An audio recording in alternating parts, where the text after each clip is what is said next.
forato Pantani, Attenzione, Pantani fora, un momento e non riesce a importante, vediamo che no, non aveva forato. Salto di catena. Sì, sono proprio alle spalle della maglia rosa, è stata l'assistenza Shimano a dargli la bicicletta, adesso è arrivato anche Beppe Martinelli. Un momento veramente critico questo, adesso ha ripreso Pantani, ecco, lo stanno aspettando Velo e anche Borgheresi. Secondo Quindi me vediamo se rientra Marco Pantani, mancano 8 km e mezzo al traguardo. Tutta la Mercatone, ma la Mercatone 1 adesso è indietro, c'è anche Podenzana, Velo, Zaina e sono tutti con Pantani. Nel ritardo di Pantani, 15 secondi, salto di catena per Pantani. Il meccanico è stato pronto ad avvicinarsi, non c'è stato.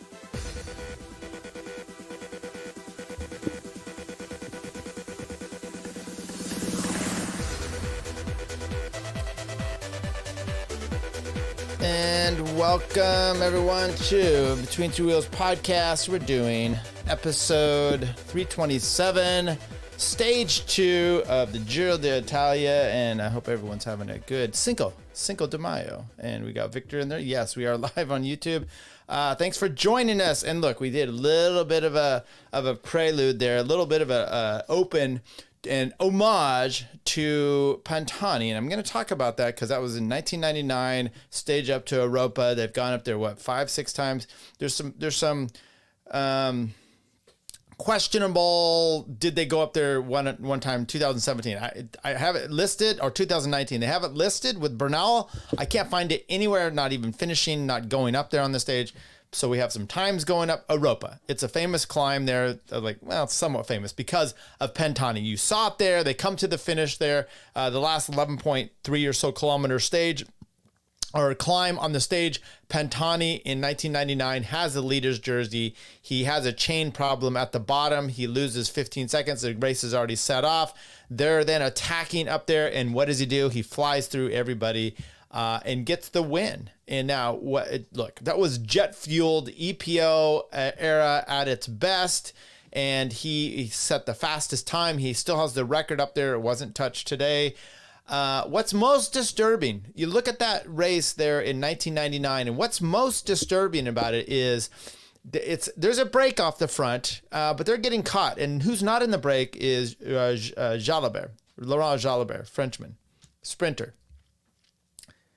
He then attacks off the front, and then he attacks and catches Roberto Heras, who's this dynamic climber who won the Vuelta a bunch of times. Lance Armstrong's, one of his best climbing superstars. And Jalabert goes through him, and then finally Pantani catches and passes him. Jalabert puts up a time that's probably up there close to what Pogačar did today. Spoiler.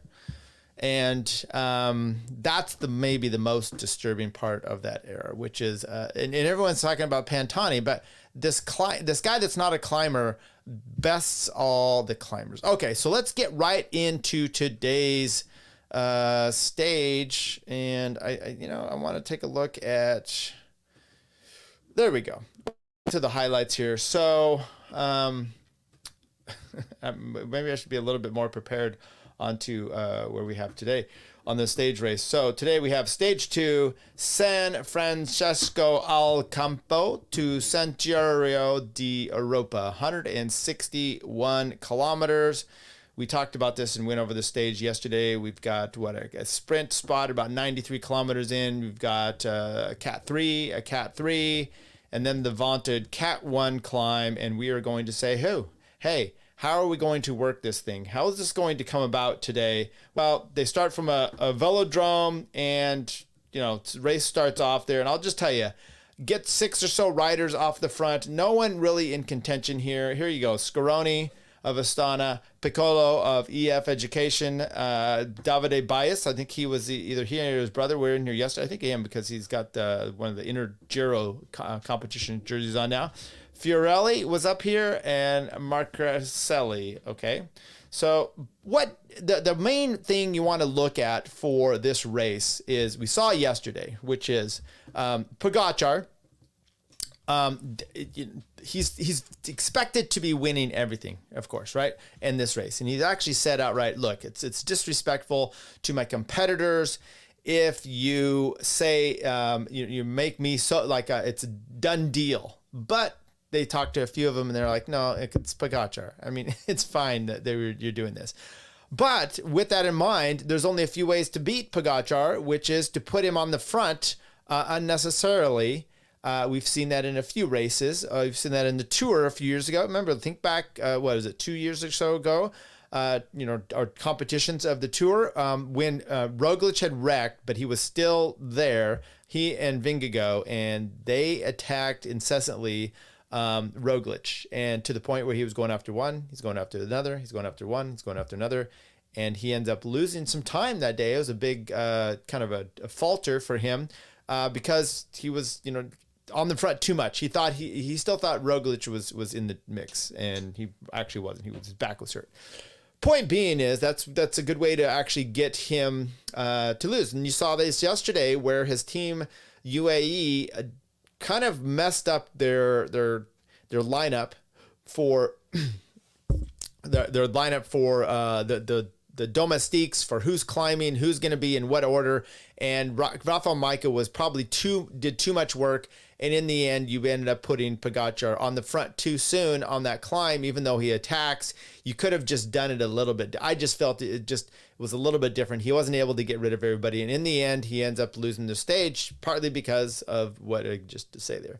Now, so you coming into it today, and we talked about this just a little bit yesterday, which is, who's going to do the work? Well, why Ineos? I know they have the pink jersey, the leader's jersey, and you watch Phil and Paul and some of these other ones. They're like, hey, you're at the lead. You are expected. It's respect of the jersey for your team to go out there and pull. Okay, I get it, but Ineos, Jonathan Navarez, the Ecuadorian, is not going to win this race. He's no Carapaz, the other Ecuadorian to have won pink and won the jersey. He's not going to win this, and Garrett Thomas is your guy, and putting your guys on the front doesn't do what you need to do, which is to tire out the team of UAE and make Tadej come to the front when he maybe doesn't want to, or isolate him, right? That's going to be your only real chance here, I think. So what do they do for the first 100 kilometers or so? Ineos decides, we're gonna come to the front here, and we're gonna do what we can. Now there was some sprint points along the way. There was a wreck here. Olaf Koy gets caught up in it. Eddie Dunbar gets caught up in that wreck. It doesn't look so good for either one of those. Felt pretty bad, actually, because Koy, you want to see him be able to. He's the sprinter for Visma Lisa Bike, and you want to see him because that's going to be tomorrow. Piccoli ends up taking off the UAE rider for kind of going solo here, but the races are kind of conglomerating because in the last, like I said, the first 100 kilometers or so, it's going to be somewhat flat. Then they start hitting some of these peaks. And you want to have UAE do all the work, okay? But they weren't. Ineos was doing a lot of work. Now, it was kind of mixed in there, and then UAE comes to the front, and then Ineos decides, nope, we want to really be pushing this thing. So, once again, they have it. But coming up to the last two big climbs, Piccoli, he still has the lead, and you can see this. Ineos still dragging along. They come in 11.2 kilometers, about ready to start the climb, and very reminiscent of the situation where we just talked about Pantani back in 1999 has a chain problem and he gets set behind. Tadej Pogačar has a flat tire here, and there's a corner coming up. He tells this guys, I want to change it before the corner. They say, no, let's change it after. And he's kind of confused. He goes to go around the corner. You can see this here, and the tire splats out. There's the stuff in there that's supposed to seal it up. It kind of comes off the rim, and he goes down. Now, it wasn't a big deal. Good thing the car didn't hit him. He has to get a new bike. He gets a little pissed off. His team immediately comes back. They help pace him up to the front. Really no panic. I thought the team could have dropped back a little bit quicker, but then they get up to the front, and then they set up to do what they're supposed to do. They're 6.5. They Piccoli, they pick him off, and you've got Zerberg coming up to the front. Now, Gross-Schartner was the guy that had some problems yesterday. Domen Novak also, he did really pretty good, but he also had a little bit, there's a weird situation of should Novak been in front of Gross-Schartner as far as the pacing time of which one's up there first. This time they got Gross-Schartner, Then they had Zberg comes up. Mikhail Zberg comes up there. He starts drilling it to the point where Novak doesn't even really be able to take his pace. At 4.3, a little bit before that, Rafael Majka is up there doing his thing. And then there you go. Tadej Pogačar with 4.3 just lights it up. Ben O'Connor of Decathlon decides to go with him, and then there's a little bit of a gap, and there's back to Geraint Thomas. There's a few others, but just a little bit later, Ben O'Connor, he can't hold on. Now he's still struggling and fighting his way along. Geraint Thomas comes up to him, and Geraint Thomas doesn't really take a pull. Next thing you know, you got a bunch of guys kind of all conglomerating behind him. Kian Utebrooks for Lisa Bike comes up there. He's looked like he's doing really well. Then Ben O'Connor starts to have problems as a few of these other riders tend to go past. I think Chavez was up there, Lutsenko. You had two Bora riders, which was Danny Martinez. He ends up making a good move up to the front. Narvaez is just taken off the back. Once again, a lot of work for Ineos that was probably unnecessary in the day. Just really helping out UAE, and Tadej looks pretty good. Now, immediately he gets this jump on everybody, and he's like 30 seconds up, and then it just kind of solidifies. It doesn't get much there. I don't know if it's because he got a different bike. He didn't have his head unit on. He's not sure what his power is. He didn't look super great, okay? Now, he looked very good, and he's putting a decent amount of time on everybody, but there's also a group behind. Like I said, the Bora riders, you got... Anyway, they end up coming in here. Tadej takes the win. Nicely done. But behind, you got Danny Martinez in second. Ineos, Geraint Thomas in third. And we will talk about Utebrooks. Unai, I think, was up there. Storr was up there as well. And then Ben O'Connor back there about a minute. So we will walk through each one of those. So you have UAE with the pink jersey, and... there we go. Tadej Pogačar, Danny Martinez, Geraint Thomas, Lorenzo Fortunato of Astana, Florian Lipowitz. Lipowitz, that's the guy for Bora. He actually rode really good today, pacing Danny Martinez for the Bora team. He looked a little off yesterday, but once again, first day of the Grand Tour, you kind of get an opener. It's a punchy race. It's a little bit different. Jan Hurt down there intense. Juan Pedro Lopez, Einar Rubio from Movistar, Kian Utebrooks for Team Visa Lisa Bike in seventh, Michael Storr, I'm going from the bottom up here, Michael Storr in sixth, Florian Lipowitz in fifth, fourth, Lorenzo Fortunato, Geraint Thomas, Daniel Martinez, and Tadej Pogačar. There you go.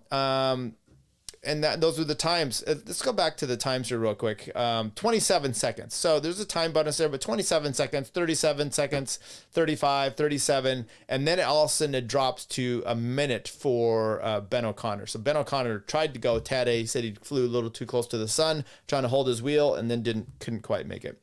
But now you have Tadej Pogačar up 45 seconds. Remember, Geraint Thomas loses the whole Giro last year by 14 seconds.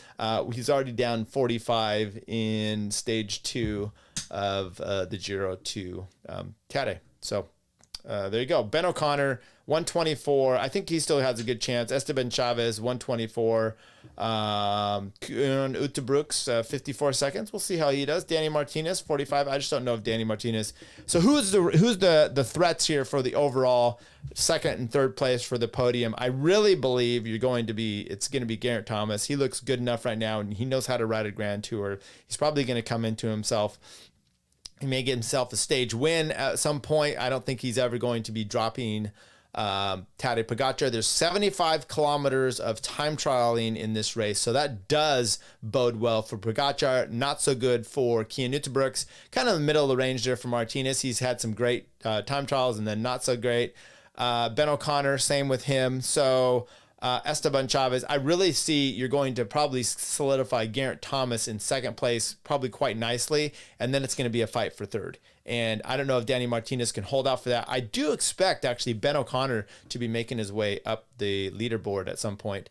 Tomorrow's going to be sprint. They've got a little bit of a climb here, and then but it's a sprint at the finish.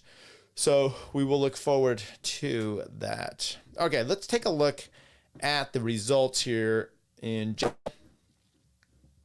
that was our stage we had there today, And the full results, we'll look at all the categories here. Once again, Pogačar gets the win up there. Who really had a bad time? Well, Alex Bodin of Decathlon, he actually is going good. I think he's leading the white jersey. He was up there 14th, just real close to his teammate Ben O'Connor. Plapp had a little bit of a tough time. Pozzovivo had another crash today. He had a little bit of a tough time. Magnus Sheffield looking pretty good at 151 down. You don't expect much out of him, so that's a good job. Tyne Earnsman loses 136, so he's been, somewhat bad. What about Roman Bardet? I want to see where. Oh, there he goes. Roman Bardet loses 120. Not so good. His team, actually, he was throwing up yesterday, so that's one aspect to maybe with this problem. So you have the GC. We talked about that. The points jersey, Filippo Fiorelli. Remember, he was in the breakaway the last few days, so he's been getting points there. But Tadej is obviously moving up. He's in second, and we'll see that change probably tomorrow. It'll start to when we start getting tomorrow and then the rest of the week for some sprints here. The KOM, Tadej got most of the points because he hit the big Cat 1 today. Danny Martinez in second, Lilian Calmejean in third, and Piccolo. Andrea Piccolo of EF in fourth place, getting those points along the way in the stage there. Kian Utebrooks is in the young riders jersey. It's really the first time we haven't seen Tadej in this because he aged out. Alex Bodin is in second at 44 seconds. Marius Van Savanat in third. So really looking good there for Utebrooks, and I will be interesting to see. It's not his first. Remember, he did the Vuelta last year. Let's take a look and see what his results were at the Vuelta a España last year. He was 8th place general classification overall. So solid work for him. As far as the team competition, Bora is leading that there. Okay, Victor says, my Max subscription is paid for, except it is in the works in progress. Works soon, I hope. Well, I hope so too. I found that Max has been pretty good for me. I do like their platform. It's the Eurosport, and it's worth it. So this is what my anticipation is, which is you're going to have Max for the Giro, probably for the Vuelta, and Peacock is going to be there for the Tour de France. That's my expectation, at least for what I think it's going to be. Why don't we go here and take a look at this climb? Because here is a tweet here, and let's see if I can get this a little bigger. These are the times up the Oropa, okay? And it said Urgrimov in 1993 got it in 18 minutes and 12 seconds. 1999, that's when we just saw a little bit of a Marco Pantani, got it in 17:04. That's the record. Nairo Quintana, who's in this race as well, he got it in there in 18:30. Then Tom Dumoulin in 2017 over Quintana, by the way, gets the time up there of 17:37. 18:14 they say for Bernal in 2019, but once again I could not find that at all, at least that they even went up there. And then Pogačar today 17:31. Not a look, 30 seconds off or so off of Pantani for that climb of the last 4.3 kilometers that he really took off. Didn't really bury his components, his competitors and opponents that much, I feel, on this one. So there's a lot to take away from everybody else. Now, is Pogačar just kind of holding back because of the Tour and he doesn't want to bury himself? Maybe is he not quite great? Maybe the other guys aren't so bad. I don't know. It's going to be difficult to really see on that aspect. But let's take a look here and let's listen to an interview with Geraint Thomas after the finish. See what he has to say. Let's go 1.25, so we just get out of here pretty quick, and let's take it away. Oh, nothing new that, is it? But we expected it. I was hoping to follow, but I knew if I tried to keep going like that, I'd completely blow up. Felt bad for sitting on Ben, but I was on the limit for a while there. I had to recover, and the group come up to us, and then it was a case of just trying to recover and try and get some points in the some seconds in the sprint end.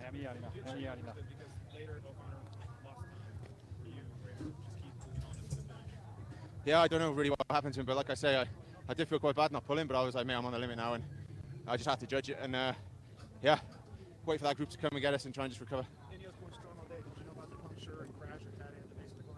No, honestly, I didn't know until we got to the climb and then they said Tadej's back. I was like, oh, right, okay. The radios are just terrible, but so no real idea. But yeah, the plan was to go on the front with, I don't know, like not the penultimate one, but the one before that anyway, because it was technical, take it up there, ride the front, not attacking, but just be safe at the front, fast tempo, and you know, we knew it'd be chaos behind.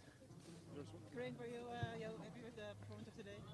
Yeah, I was, didn't feel quite as good as I did yesterday, felt punchier yesterday, but no, it's okay for the second day. Hopefully could continue to ride into the race and all to play for, but obviously Tadej is, well, he's Tadej. Was it also a bit about protecting the pink jersey today? We would have liked to, but like I said, the reason we rode was because it was so technical and we just wanted to be at the front out of trouble.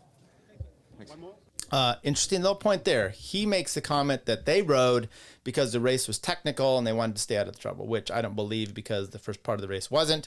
Also, the director had an interview, I think, during the race or after anyway, and he said, no, they were doing it out of respect for the jersey. So, you know, it's nice you're saying that, Garrett. I know maybe you're smart enough to know that that's not necessarily the best thing that for the team to have done today. But so there it is. Let's see. Is there anybody else interview at the finish? Let's try Piccolo. Let's see. Join Planet Fitness. Sorry. So ads are coming here. So we'll try Piccolo here at the finish and see what he had to say about his day out. I think he speaks English. Well, the goal of the day and the goal of the Giro is to try to win a stage. We know that it can be not easy, but we will try every day. And today we try, but we know also that UAE was controlling the race behind, taking control of the peloton, and yeah, I tried. I gave my best. I took the point for the blue jersey also, and maybe we don't know. Can also be a goal, the blue jersey for the next stage. Of course, can be a goal after the first week.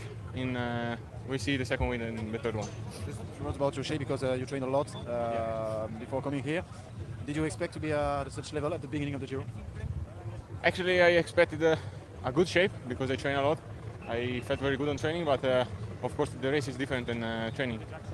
Okay, let's see if there's any other interviews we should have at the end of the race. I know there's Tadej Pogačar, but he's going to say what he's going to say, so I don't know. I think we're done with the interviews. Okay, let's take a look then at tomorrow. We're going to start going into the sprinters. So let's take a look at who the sprinters are in this race and kind of the ranking that they have up here. Olav Koy, Team Visa, Lisa Bike. He's the number one rated sprinter here, and he is a very good rider, sprinter. We're going to have to look kind of at the team. Now, Robert Hessink, his teammate, crashed out yesterday. He broke his wrist or hurt his wrist yesterday to the point where he didn't even start today. So he's already a DNS. So they're already down one rider. Now, did they come to this with a lead out group? Not really. So, and then Koy crashes today, so everything's a little bit suspicious about whether you would pick him as your primary person for tomorrow, being the sprint stage. Otherwise, you got Tim Miller. He's got a Soudal Quick-Step team. They look pretty good. Fabio Jakobsen used to be Soudal. He's a Team DSM Firmatech. Postal NL. Remember, he had that bad crash in the Tour of Turkey a few years ago with Groenewegen.